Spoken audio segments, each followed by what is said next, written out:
accurate as well.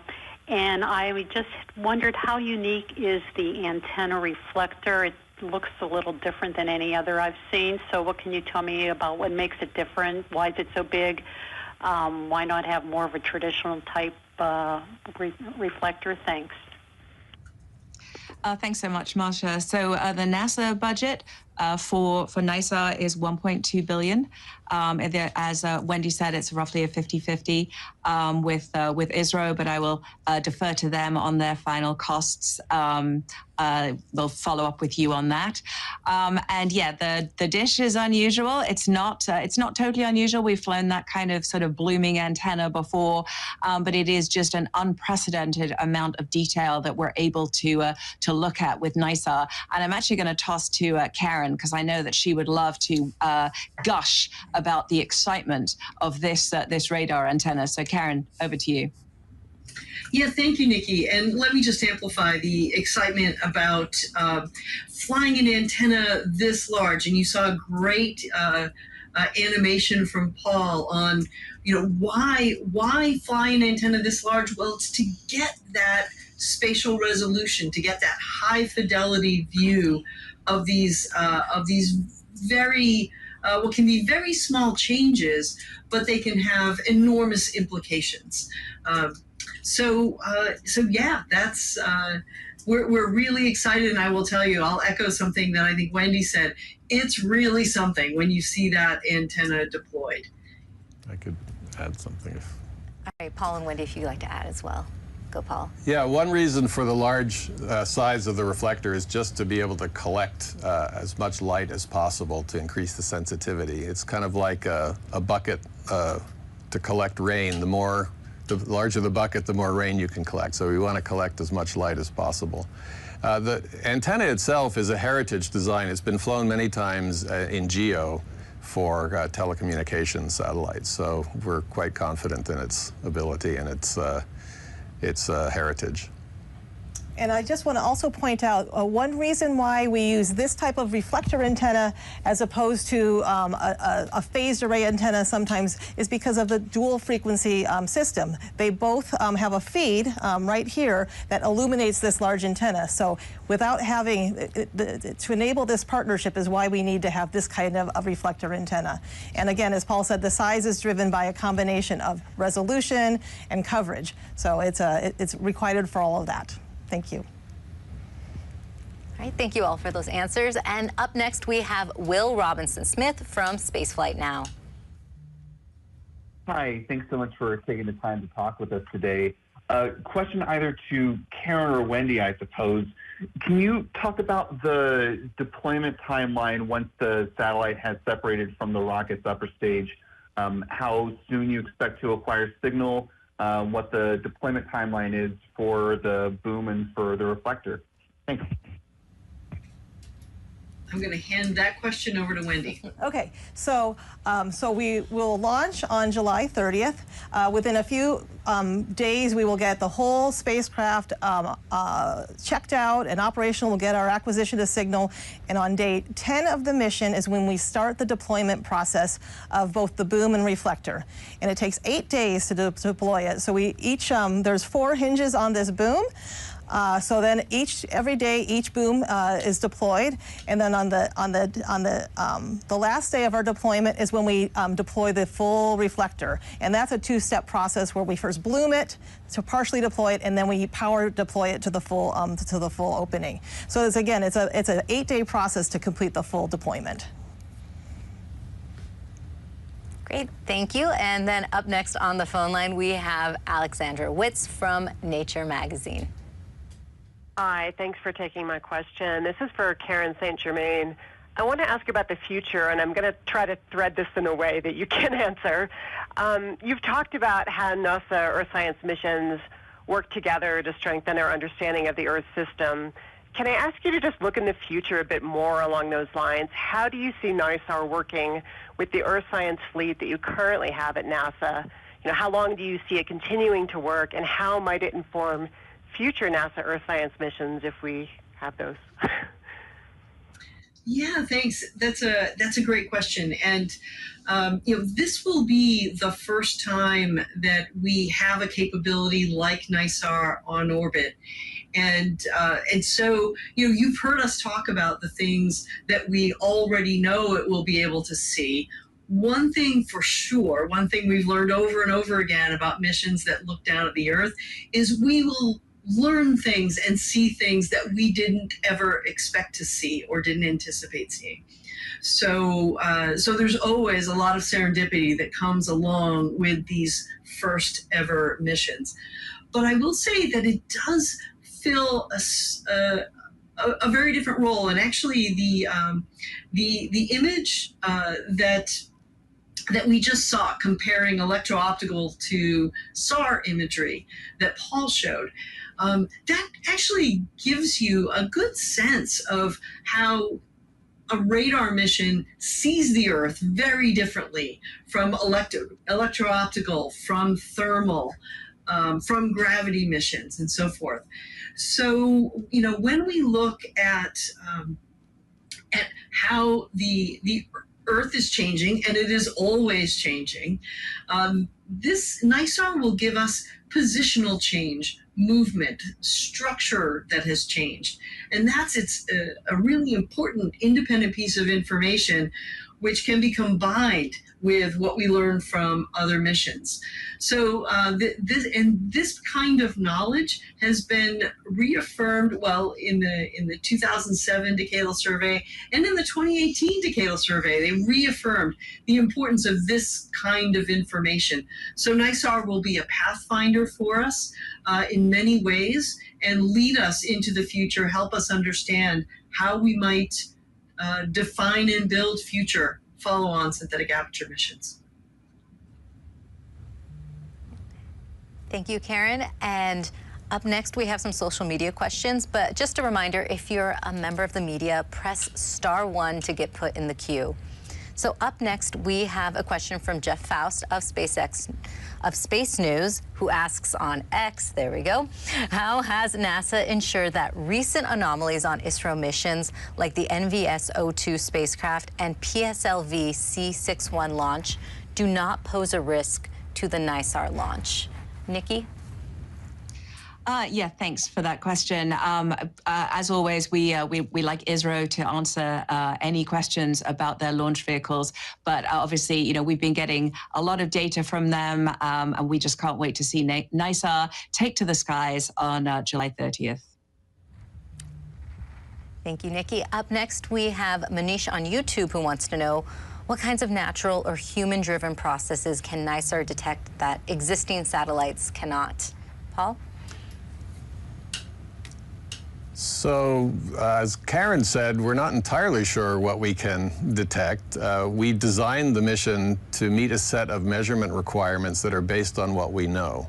And what I can tell you is that because of the regular, repeated acquisition, the reliable data, the time duration of the measurement, and the spatial and temporal resolution combined, we expect to improve the accuracy and therefore the predictive capability of all of the science topics that you've heard about today by an order of magnitude. So I think there's going to be serendipity, there's going to be discovery, but the scientists have designed this to give them a better handle on how the Earth is changing for the things that they already know. Thank you, Paul. And we have someone else on the phone line now. It's Kenneth Cheng from the New York Times. Hi. Excuse me. Thank you. I was wondering if you could give a bit of the backstory of how NISAR came about. This is a big, expensive, ambitious project, and how this ended up being the first mission that you do for the first time with a space agency you haven't worked before. I was also wondering, why is Israel not participating in the news conference at all? You don't have anyone there. You don't have anyone remotely. You don't even have a recorded message from anyone in Israel. Thank you. Nikki, Karen? Karen, go ahead. Okay. Well, I think I'll start with the last question. We coordinate very closely with ISRO. The answer to the participation question is simply the time zone difference. But we, rest assured, we are working very, very closely. On the story of NISAR, actually, I think I want to turn over to Paul because he has been tracking this story from the very beginning. So why don't you go ahead and tell the story, Paul? Sure. Well, how much time do we have? Back in 1992. No. So I think the short answer is because of the 2007 decadal survey, which recommended a synthetic aperture radar-based mission that could service a number of different science disciplines that are now present in NISAR: ecosystem science, cryosphere science, solid earth science. It actually recommended a radar plus a LiDAR mission at that time. We've been studying it, trying to come up with something that's cost-effective and capable that meets the requirements that were outlined in the decadal survey, which, as Karen said, were also reaffirmed in the 2017 decadal survey. So in the early days, we were working with various international partners to make sure that we could, again, afford this mission. And it's difficult programmatically to get an international partner who has the same kinds of objectives that you have that align in time with your own program. So we went to various countries: Germany, Canada, Argentina, and it wasn't until 2011 when NASA decided that the LiDAR could go off in a different direction and we stick with just the radar that actually I was sent to India to tell them about this mission concept, and India said, this is exactly the kind of thing we would like to do next. We need to have a technology element to it. And because we already had this reflector feed design in the back of our minds as one of the trade options, somebody, maybe me, suggested we could put 2 radars on this, and they could build one, and we could build the other. And they really resonated with that, and that's what formed NISAR. It's been it took a few years to get the partnership going. I think President Obama and Prime Minister Modi met in around 2014, and that's when the deal was sealed. And after that, we've been developing it. Thank you for that story, Paul. Oh, Karen. I was just going to add a little bit because I joined the NASA team in 2020, right at the beginning of the global pandemic, and I just want to acknowledge, Wendy and gave a hint as to how much time she has spent traveling back and forth to India, and that is representative of the work that the JPL engineering team did, as well as the ISRO team. And doing that kind of collaborative work through a global pandemic was an extraordinary challenge, and I just wanted to take the opportunity to congratulate the team on driving progress forward on this mission throughout those challenges. Thank you so much for that. We also have some social media questions coming in, and I think this one is for you, Karen, too. Rythan on X wants to know, how will the NISAR satellite help in predicting natural disasters like earthquakes and landslides? Yeah, so I'm going to take a shot at this, and then I'll hand it over to Paul to further develop the answer. But to me, the idea is that we will be able to see very small motion, very small changes in position, and often these kinds of changes are precursors to larger events. That's particularly true for things like earthquakes and landslides and volcanoes. So we really think that having these very accurate early measurements will help us see events in their very early stages, and also help us improve our models that can predict such events. But I'm going to hand it over to Paul, who's the real expert on this. Well, that's perfectly correct, what you said. I'll just add that in addition to the displacement or deformation measurements that we will make throughout the course of the mission, therefore we can see what's moving before an event happens, we also are measuring through these two frequencies, L and S band, we're measuring soil moisture. And the soil moisture has a big impact on landslide susceptibility also. So by tracking changes in soil moisture, we should be able to also feed that into our models for understanding when land may move.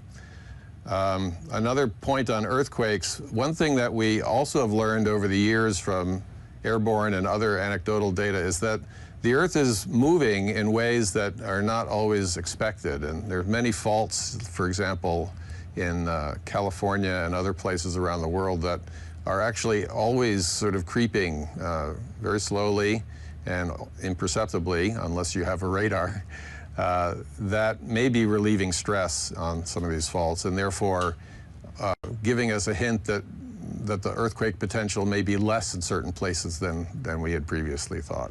So these measurements will help modeling and predictive capability in every sense. And for the cryosphere, where we're measuring ice sheets and sea ice change, the mechanics of ice, the many kilometers thick ice, as it flows into the oceans, it's not fully understood, and the interface between the ice and the bedrock below it, how lubricated it is, that's also not well known. These things, by measuring the velocity that we get from the deformation measurements, that helps us with the modeling of the entire system, which will help us with predictive capabilities there as well. Thank you, Paul. And just a reminder to members of the media, press *1 to get put in the queue. And we actually have a couple follow-up questions, starting with Alexandra Whitsey from Nature magazine. Hello again. I have a couple of data questions for Paul Rosen. I wanted to ask kind of what the pace of discoveries, like when do we first start to get data after all the deployments, like when will the first science products start coming down? And then just to follow up on some of the discussions about open science, is all the data from all the instruments, including the ISRO contributions, also going to be openly available? So that's an easy one to answer. The last question, the answer is yes, all the data will be available.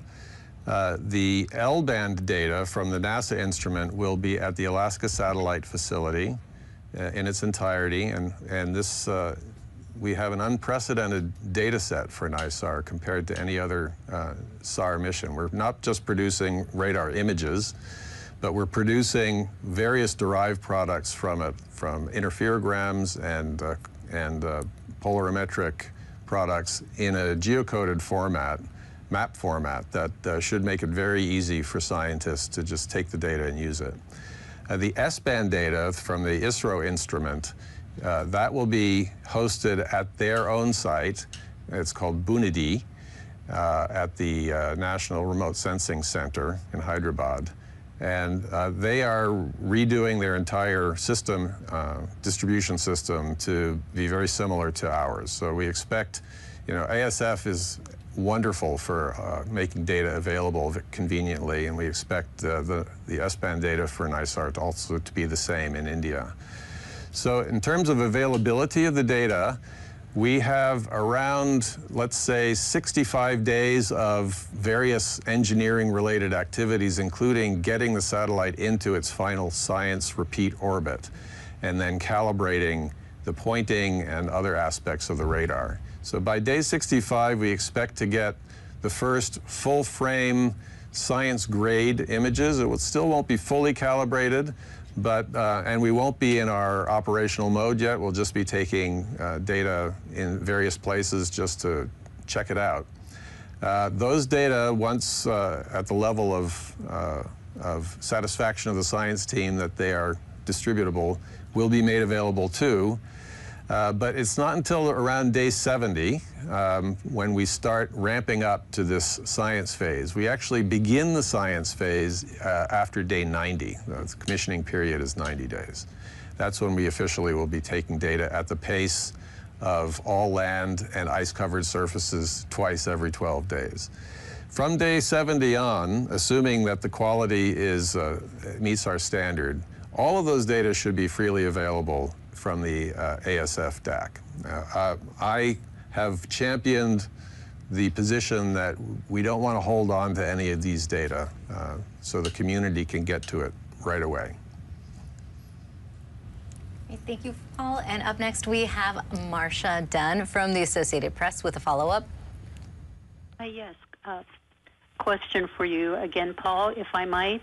You know, everyone's mind is so tuned right now to the terrible, tragic flooding in Texas of late with so many killed.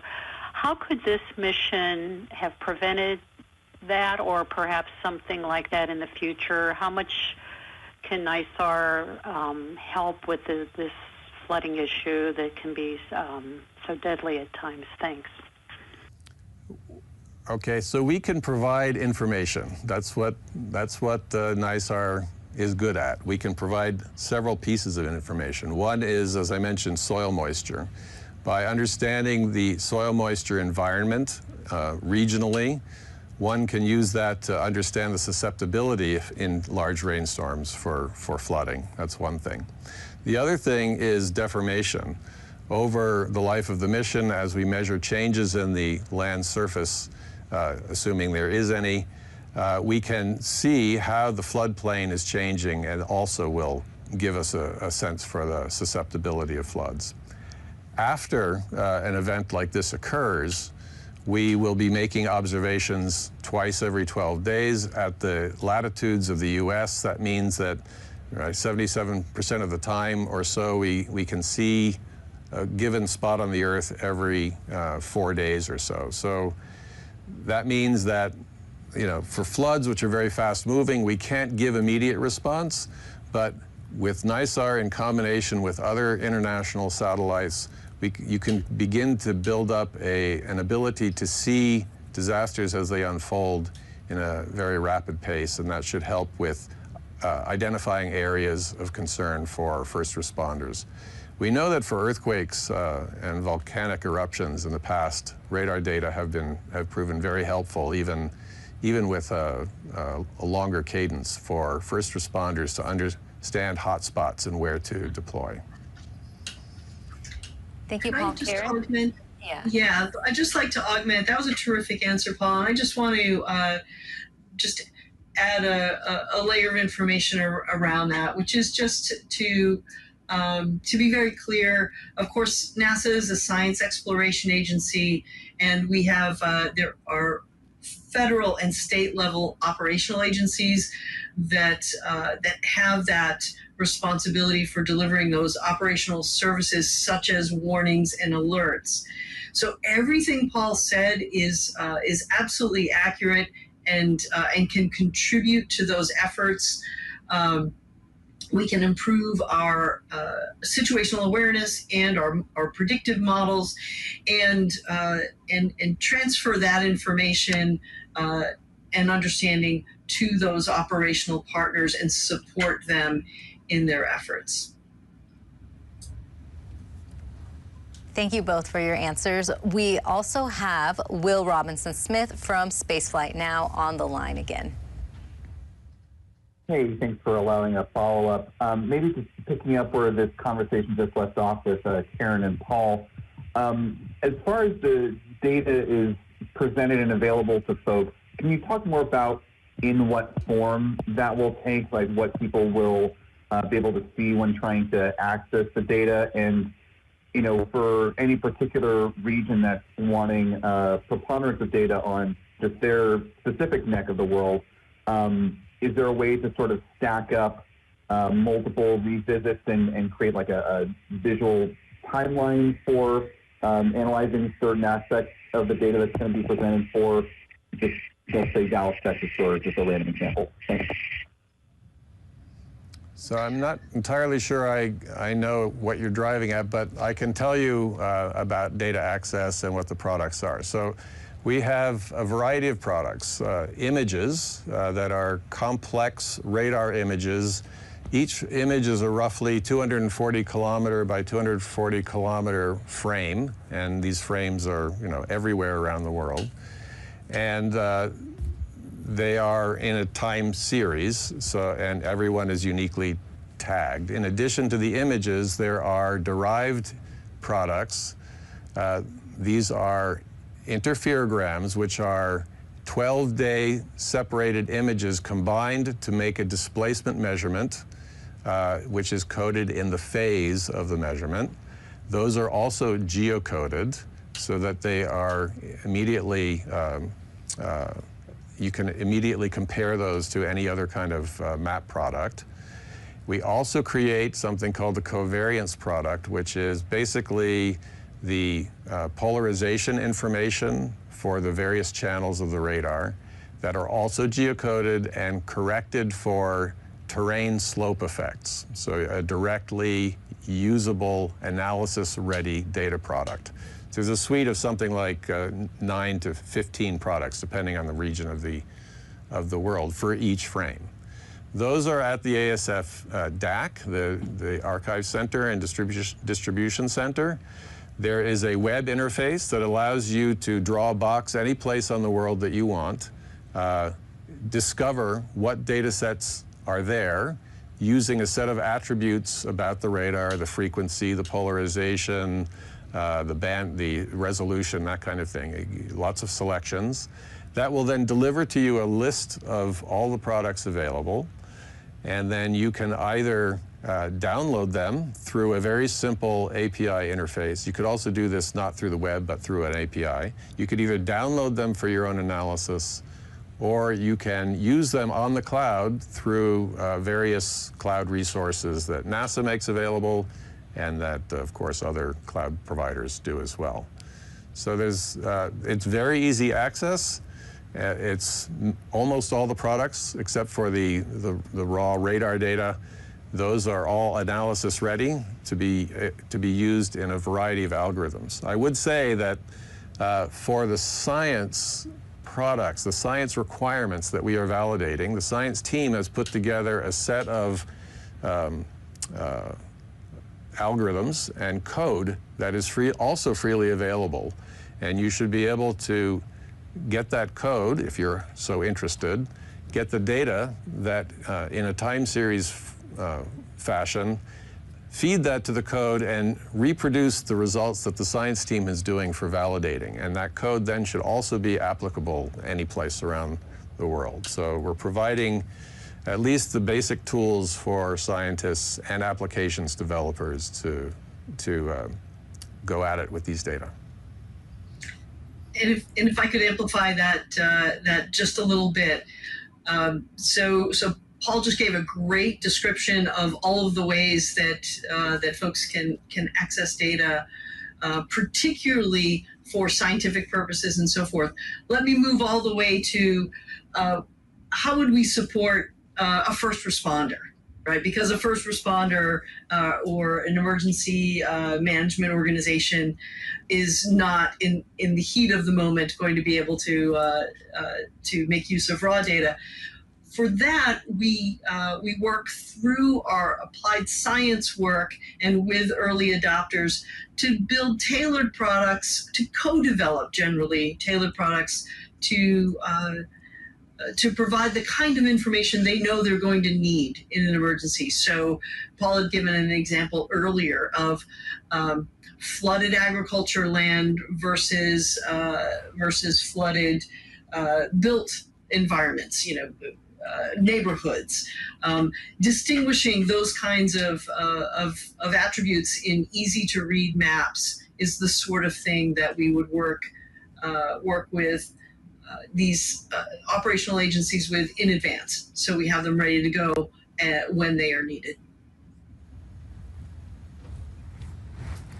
Thank you both for that answer. And we have some more social media questions coming in. So this one looks like it is for you, Wendy. Tanya on YouTube wants to know, Why was something as large as a tennis court needed for NISAR in an age where devices are getting smaller and more compact? Right. So yeah. So one thing that doesn't change is the laws of physics, and in order to get the resolution that we need for NISAR, it needs a large aperture. I think Paul mentioned that the more you can illuminate it, the better, the more precision you can have in a measurement. So we just need a very large antenna aperture. Everything else has been shrunk down somewhat, but the antenna size is kind of driven by the resolution requirements of the system. In addition to that, we also have other requirements for global coverage, and so other aspects of this design require us to scan our antenna beam using this big antenna. Again, that's to give us this large swath coverage to get our 12-day repeat. Thank you. Do you want to add some more? There's plenty of small-scale shrunken electronics on this thing. In fact, you can think of this as 24 individual radars at one frequency and 48 individual radars at the other frequency that are all combined together using sophisticated processing techniques to create this one or two radar system. So we do take advantage of modern technology, but we do need a big aperture. Great question about the design. We have another social question coming in from Matthew Henson on YouTube, who wants to know, will it be scanning the wildfires of California and Canada and the rest of the western United States? For me? For you or Karen? Well, we're scanning everything. Every 12 days, twice, we will cover everything. And radar is very good at detecting changes in vegetation cover. So from before to after a wildfire, we can see very clearly where the fire scars are. Of course, with the 12-day repeat and with the speed with which wildfires move, it's very difficult for one satellite of any sort to be able to track it in real time. So wildfires are a challenging problem in that sense. But certainly in terms of understanding the vegetation cover before, the soil moisture conditions before, and therefore the susceptibility for wildfires, NISAR will be excellent at that. And then for understanding the recovery process and potential for landslides and mudslides and things like that after rain, that's also going to be excellent for that. And there appears to be a kind of a follow-up from Andrew Howe on YouTube to that similar question. So what about ocean coverage? Yes, so we don't have a lot of ocean coverage. The mission requirements, as defined in the Decadal Survey, were primarily ice and land. On the other hand, we do have interest by NOAA and other agencies for ocean coverage. And we have added over the years low resolution, so not a lot of data, but pretty wide area of coastal coverage around the United States, India, and other places around the world, so that we can understand oil slick potential and fishing and other things that are of interest to the ocean communities. If we don't get the deep ocean, we may think about that after the end of the prime mission. We could potentially add some observations over the deep ocean for looking at wave height variability. Those can be very helpful for understanding the relationship to weather models, but that's something down the line. And we also have a question. Onto that. Oh, great. Can I Nikki, just add on to that? Please. Yeah. I think what we're really amplifying here, though, is the power of the Earth Science Fleet. NISAR has its role, and it is going to do unprecedented science. It's going to give us observations of the things that it was really designed to do, these tiny scale movements of the land, looking at the glaciers, looking at the ice sheets, looking at helping us work on those natural disasters. And alongside that, we have missions like PACE and SWAT that are actually doing that incredible ocean science right there. SWAT looking at the surface, PACE looking at the health of the ocean. And you kind of add all that together, and that allows us to look at this really cross-cutting, very, very connected way that we need to study our planet. And so, I really think this just shows NISAR's absolute role in what we do here at NASA with our science exploration of our home planet. And Nikki, we do have a follow-up question for you as well from someone named Manish Mishra on YouTube, who wants to know what were the most critical programmatic and engineering challenges in building this NASA-ISRO mission, and how might this set a new precedent for future transnational space science partnerships? Yeah, I'll start, and then I'm going to invite Wendy to kind of add on to it, because I think she really hit it. I mean, one of the big issues is, as she said, being, you know, on the other side of the world and having to actually just the meetings and get those opportunities to really work together. The number of hours that she said she spent on a plane, the number of hours that, the number of days rather that the team spent in India, and then also the number of days that the ISRO team spent in California at JPL. So that certainly was a challenge. You know, Paul noted that we have had these kind of blooming antenna. We've flown them many times before, but this one is huge. You know, it's the technology behind getting all of those things right, getting that deployment sequence laid in, 8 days to actually bloom that antenna. They're the kind of challenges that we do. But all of our NASA missions have challenges. We do first of a kind, cutting edge technology. We do, you know, the first of the kind measurements that allow us to really drive the science discipline and drive the questions, drive the answers forward.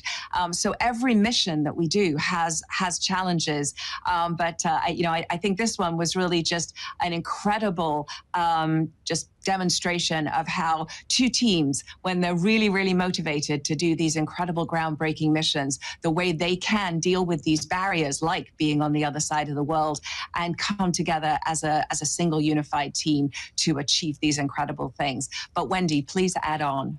Well, okay, so that was a great response, Nikki. I would just want to add that, you know, NASA and ISRO, we do things differently, but we've learned to work together, and we've learned from each other along the way. And so, yes, we've had our share of issues. You know, COVID was a challenge, and we've had, you know, technical issues along the way. But each time the teams work together to solve our problems, you know, we've learned, you know, to work across the world, even if we're not physically together. You know, we work over the phone. Extremely committed to both sides are extremely committed, and I think Paul, when he mentioned how it's a much more complex, that you have actually 24 separate L-band radars and 48 separate S-band radars, so it really is a complex system. And it's why it's taken so long to test this whole thing. But the commitment by both organizations has been it's been a real pleasure for me. Thanks. If I could add one more thought to that question, which is this: the tremendous value in international partnerships, and I say this from the perspective of the leading the Earth Science program, where we are trying to get the maximum science for the dollars that were allocated. And what we've found, what we've learned or relearned or reaffirmed through this experience is that we can do much more when we work with international partners than we can do on our own. And so working together, we can deliver the kind of science and information that everyone needs. So that's the value of these international partnerships. And on that note, I think that is a great way to wrap up today's briefing. So I'd like to thank everyone for their questions. And NISAR's launch is currently targeted for July 30th from the Satish Dhawan Space Centre in Sriharikota, India. And to learn more about this mission, visit nasa.gov/NISAR and follow along on social media with @NASAJPL, @NASAEarth, and @NASA. And be sure to check out the NISAR launch press kit at go.nasa.gov/NISAR press kit. And I'd like to give a big thank you to our panelists for joining us today. Thank you so much for watching.